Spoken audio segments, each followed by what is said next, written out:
ఆ రోజు ఇదే కాంగ్రెస్ పార్టీ అశోక్ నగర్కి వచ్చి మమ్మల్ని రెచ్చగొట్టి అనేక హామీలు ఇచ్చి ఇవాళ ముఖం చాటేస్తున్నారని ఆ నిరుద్యోగ యువత తీవ్రమైనటువంటి ఆవేదనను వ్యక్తం చేయడం జరిగింది.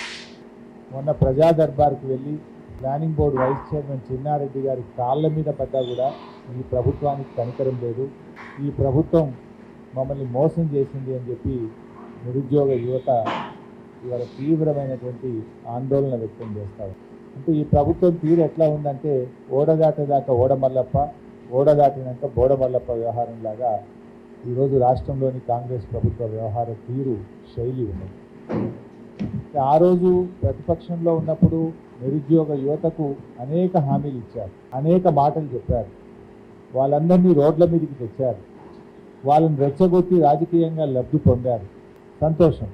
మరి అధికారంలోకి వచ్చినప్పుడు వాళ్ళకు ఆ రోజు ఏ మాటలైతే ఇచ్చారో ఆ మాటల్ని నెరవేర్చాల్సినటువంటి బాధ్యత ఇవాళ కాంగ్రెస్ పార్టీ మీద, ప్రభుత్వం మీద ఉన్నది.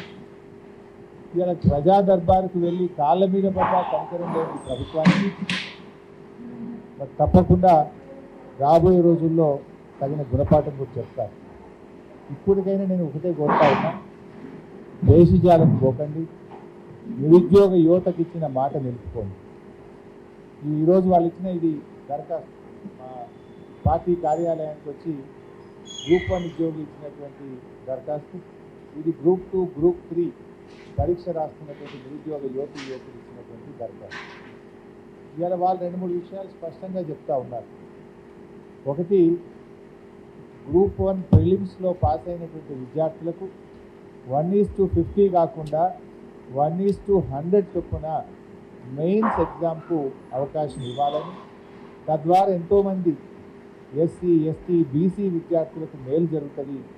1:100 చొప్పున మరి మెయిన్స్ పరీక్షలకు అనుమతి ఇవ్వాలని చెప్పి ఈరోజు బీఆర్ఎస్ పార్టీ ఈ రాష్ట్రంలోని గ్రూప్ 1 పరీక్ష రాసిన విద్యార్థుల పక్షాన్ని డిమాండ్ చేస్తారు.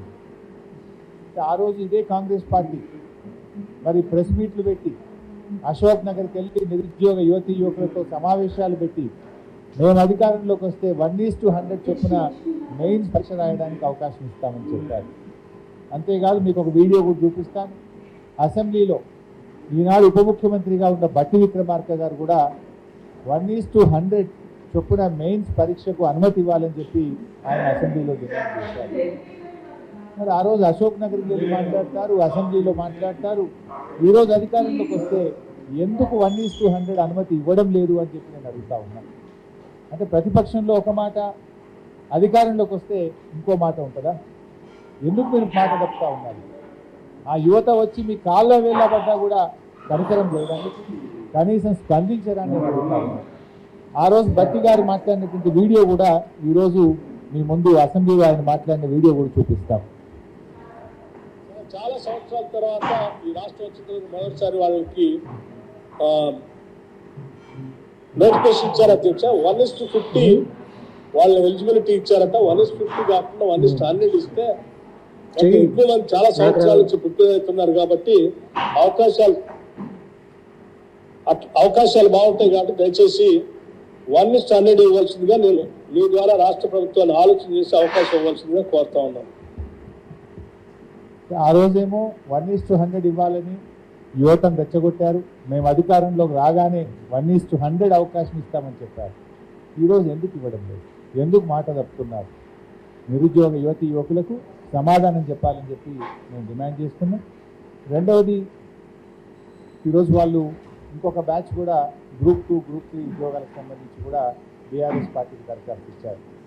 ముఖ్యంగా దీంట్లో ఆ రోజు అశోక్ నగర్కి వెళ్ళి గ్రూప్ 2 ఉద్యోగాలు అప్పటి బీఆర్ఎస్ ప్రభుత్వం తక్కువగా నోటిఫై చేసింది.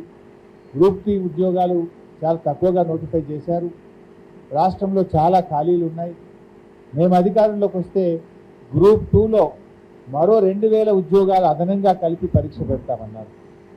గ్రూప్ 3లో మరో 3,000 ఉద్యోగాలు అదనంగా కలిపి పరీక్షలు పెడతామని చెప్పి ఆ రోజు హామీ ఇచ్చారు.